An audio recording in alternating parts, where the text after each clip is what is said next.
Smith Wesson Model 686 takes a 357 Magnum ammo. The cylinder capacity is 7 rounds in the cylinder, or magazine capacity, term we like to use. It's a hand cane. I found it to be a learning curve, even though I train a lot with different types of weapons and revolvers. I'm used to using speed loaders and not just single round loading.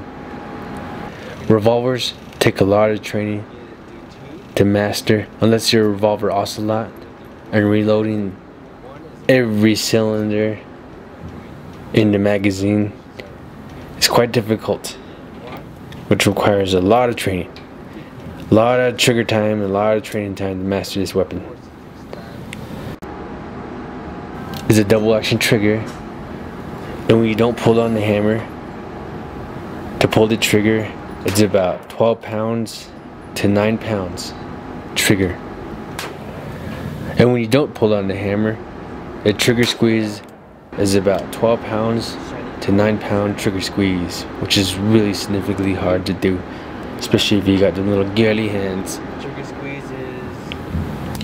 And when you pull down the hammer to the single action position, it's about 5 pounds to 3 pounds, which is a big difference.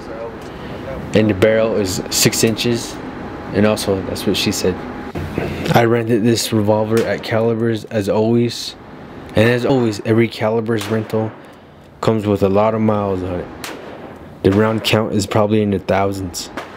I found that this pistol wasn't as fun as other pistols.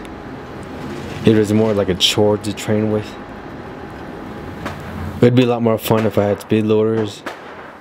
It's a double action revolver, and having to pull down the hammer after every shot to get a precision shot isn't fun. I would recommend a novice to pass on this pistol because it takes a lot of training and it takes a lot of hand strength. If you guys like what I had to say about this pistol, remember to like, comment, subscribe to Steadfast Courage. Suspiciously out.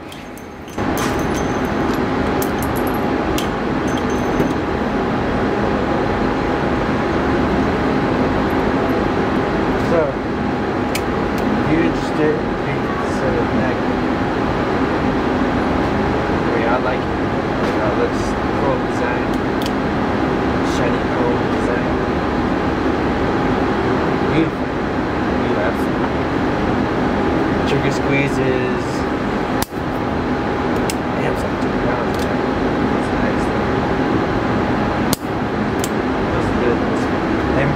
Hammered fired pistols are always cool. I love hammered fired pistols.